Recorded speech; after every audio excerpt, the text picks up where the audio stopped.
Good morning. Thank you, Mr. Secretary, and good morning, and all of you. Thank you for being here.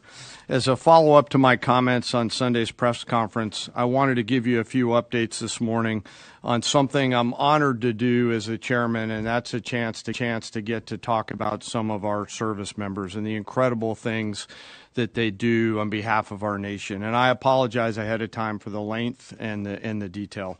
Today, I'm going to brief you on a couple things. First, I'm going to talk about our air defenders at Al Udeid in Qatar and their actions on Monday.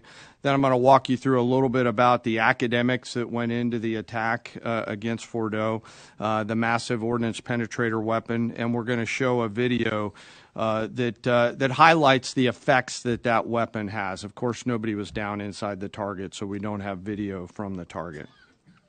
First, on Monday. As the President has stated, on Monday morning we began to receive indications and warnings that Iran intended to attack U.S. bases in the region. That morning, building on the work that CENTCOM Commander Eric Kurilla had done, and on the orders of the President, at Al Udeid Air Base in Qatar and around the region, we assumed a minimum force posture. Most folks had moved off the base to extend the security perimeter out away from what we assessed might be a target zone, except for a very few Army soldiers at Al Udeid.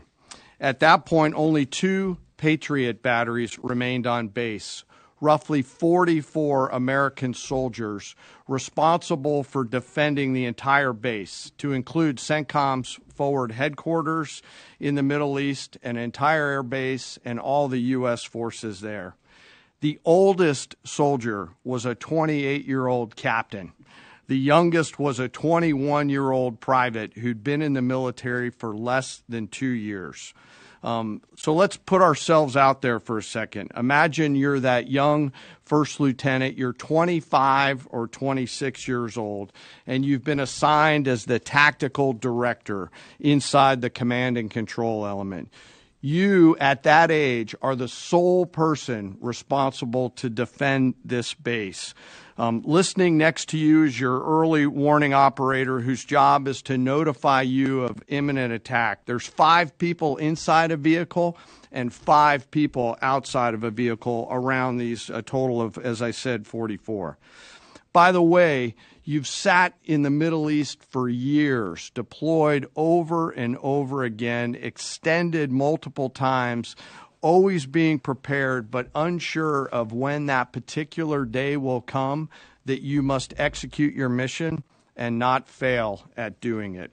In this case, these Patriot crews were deployed from Korea and Japan as part of our U.S. forces there to ensure that we had the most capable missiles in the CENTCOM area of responsibility. As the day continues, you start to hear more and more chatter in the information space about a pending attack. And as the sun starts to set in the west, you get orders from your higher headquarters to make sure that your missile batteries are pointed to the north.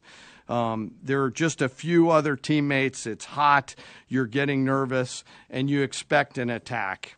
Outside of those Patriot vehicles, your hot crew, which is 1 NCO and 4 additional soldiers, turns a key and relinquishes control of those missiles to that young lieutenant inside the vehicle.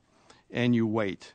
You know that you're going to have approximately 2 minutes, 120 seconds to either succeed or fail. And then at approximately 12:30 p.m. on Monday, that's 7:30 p.m. in Qatar, as the sun sets in the west, Iran attacks. As the targets were detected, round after round of Patriot missiles are ejected from their canisters by an initial launch charge. Then the main solid rocket motor ignites. You can feel this in your body if you've ever been around a Patriot taking a shot. And round after round goes out and guides against those missiles coming inbound. We believe that this is the largest single Patriot engagement in U.S. military history. And we were joined in this engagement by the Qatari Patriot crews. I'm not going to tell you how many rounds were shot, but it was a bunch because of classified purposes. And we're aware that there's reports of something getting through. What we do know is there was a lot of metal flying around. Between attacking missiles being hit by Patriots, boosters from attacking missiles being hit by Patriots, the Patriots themselves flying around, and the debris from those Patriots hitting the ground, there was a lot of metal flying around. And yet our U.S. air defenders had only seconds to make complex decisions with strategic impact.